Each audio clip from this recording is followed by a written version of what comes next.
encompasses a variety of approaches. Reasoning is impossible to do without critical and creative thoughts. Reasoning is a skill that only arises at the later stages of thinking. Individuals with reasoning skills can explain the logical basis and justification for their judgment, express events in a variety of ways, and analyze them from many angles. Later on, he will be able to apply what he has learned and experienced to new situations. With the aid of thinking, problems can be solved more successfully. As a result, teaching this skill is one of the first abilities that should be taught to pupils in mathematics classes, and it helps to create the foundations of mathematics. Reasonings play a critical role in the development of 21st century abilities.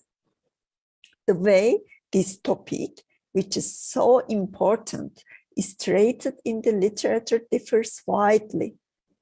While some theoretical studies concentrate on its content and procedure, measurement and improvements are the topic of certain studies. This is addressed by various achievements in many fields.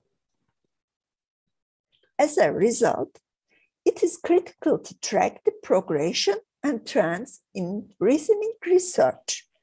Therefore, the purpose of this research is to establish the evolution and expose the trends of mathematical reasoning related studies between 1980 and 2021. The investigation on the trends of mathematical reasoning would provide keen insight about the areas that need more research, contribute to the researchers, teachers, students, and policymakers in math and different fields, and light the way for future studies.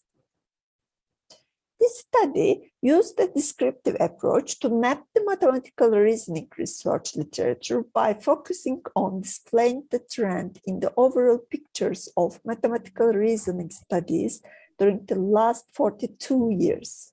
The bibliometric analysis was used since it provides a widely used and comprehensive method for exploring and analyzing large volumes of scientific data in order to uncover the intellectual architecture of the domain in the related literature. By rigorously making sense of vast volumes of unstructured data, bibliometric analysis seems to be a valuable option for interpreting and charting the cumulative scientific knowledge and evolutionary subtitles of well-established domains. When we look at the research framework, 4 phases was taken account, and the first phase, which is the investigation phase, include the details of the search criteria. The second phase, which is the representation phase, provides the mapping of mathematical reasoning, related terms, and enlightens information about their occurrences. The third phase, which is the characterization, mainly covers the identification of the clusters in network visualization. And the last phase is the confirmation, and the confirmation phase includes the process of searching for evidences of bibliometric analysis findings in articles. The classification model created by Weaver using the concepts and relations between concepts in studies involving reasoning is presented in figure 2. As you see, the blue, yellow, red, and green colors is used for the classification. In order to reveal the theoretical structure, the most repeated keywords in each classification model created via Weaver, cluster-specific highly occurred and highly linked keywords were given in table 1. For example, in the red cluster, highly occurring keywords are way, form, tool, explanation, basis, representation, teaching, nature, focus, and idea. And the highly linked keywords are way, tool, representation, form, teaching, explanation, nature, procedure, science, and basis.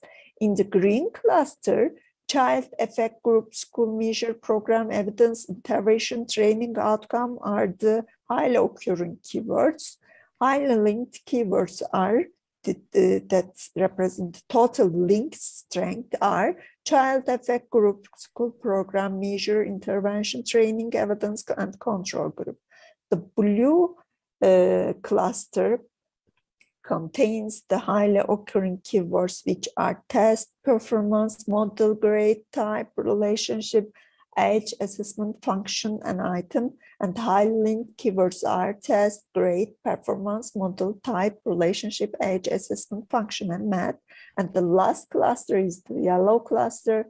The highly occurring keywords are framework, classroom, activity, lesson, domain, argument, importance, practice, literature, and task book. And the highly linked keywords are classroom, activity, framework, lesson, argument, domain, importance, literature, opportunity, and textbook.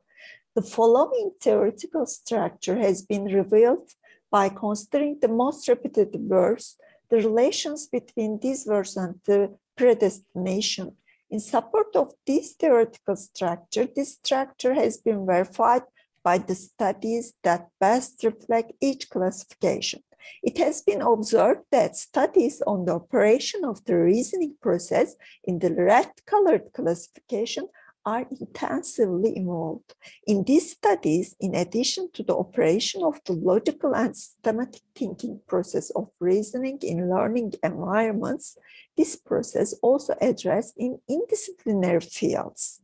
This structure is called operating and integrating.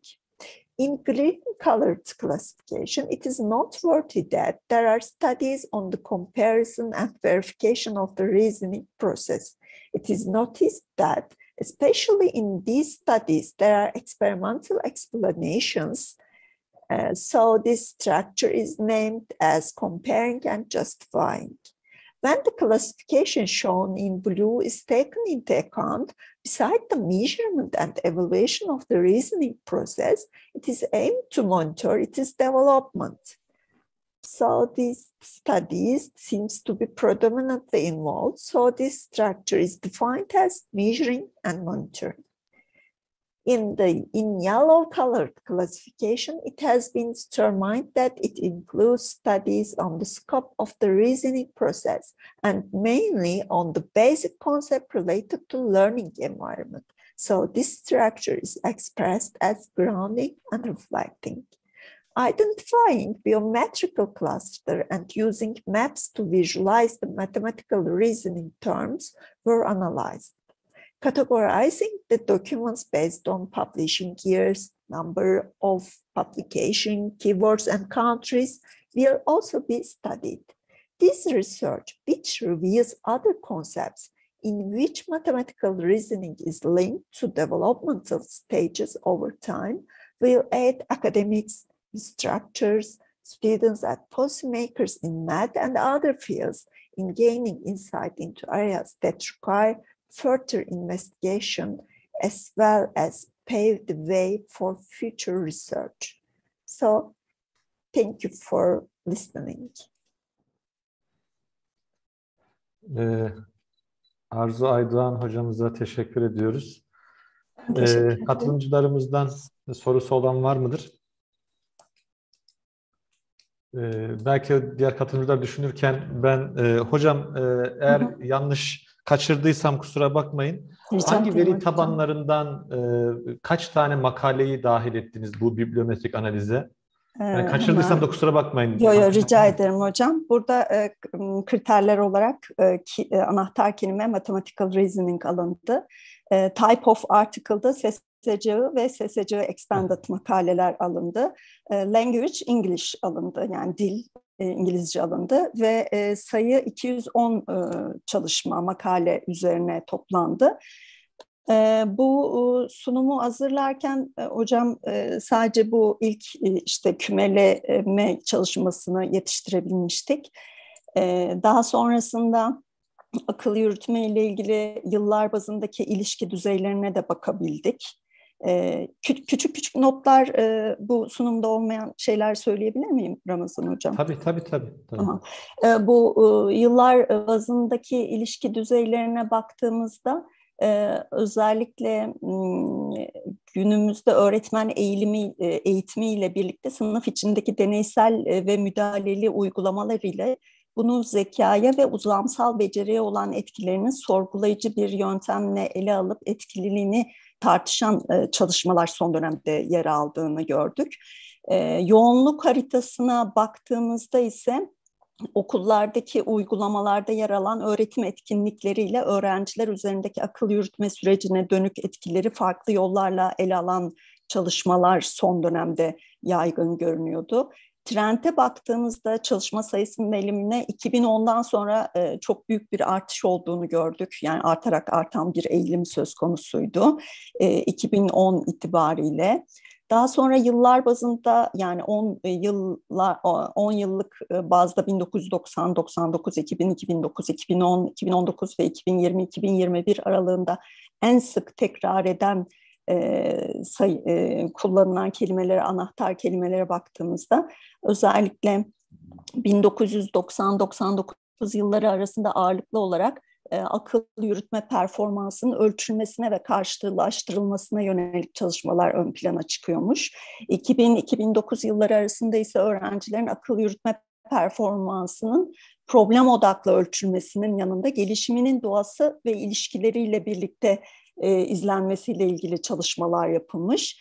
2010-2019 yılları arasında önceki dönemlerdeki odağa ek olarak öğretmen etkisi eklenmiş. 2020-2021 yıllarındaki çalışmalarda ise akıl yürütme sürecinin farklı bağlamlarla disiplinler arası çalışmalara katkısı incelenmiş. Şimdilik bu kadarı bitirebildik hocam. Evet. Doğrulama aşaması da olduğu için gerçekten çok zaman alıyor. Yazarların ülkeleriyle ilgili bir analiz yaptınız mı hocam? En çok hangi ülkelerden gelmiş acaba? Benim Şimdi dinlerken merak ettiğim şey o oldu. Biliyorsunuz matematik öğretimiyle ilgili, matematikle ilgili acaba PISA'da başarılı ülkelerden daha mı fazla çalışma geldi diye düşünmedim değil. Hemen bakıyorum hocam. Top 10 ülkede Amerika, Avustralya, İngiltere, 4. sırada Türkiye, İsviçre, Çin, Kanada, İsrail, Finlandiya görünüyor. Özellikle yayın oranı bakımından en çok Amerika şu anda 87 yayın var. Avustralya 16, Türkiye 10 diyebilirim. Fakat citation'a da baktık biz. Hani yani bu yayın sayısından önemli olan hani average citation da önemli diye baktık. Onda da doğal olarak yayın sayısıyla da doğru orantılı olduğu için USA 18.82 çıktı, Avustralya 13.88. Türkiye maalesef makale sayısı 4. sırada olsa da citation'da 3.20. Daha devam ediyor hocam. Hani bir eğilime ve trendi açıklayabilmemiz için tekrar dönüşlerimiz de oluyor makalelere. Evet, bibliometrik analizler özellikle son 10 yılda kazanmaya başladı. Özellikle de bu Vossweiber tarzı araçlarla da görselleştirme konusunda oldukça da ortaya güzel aslında çalışmaların, o bilimsel çalışmaların resmini görmüş oluyoruz. Teşekkür ediyoruz Sayın Hocam. Var mıdır katılımcılarımızdan soru sormak isteyen? Evet, pek sanırım yok. İkinci, hocam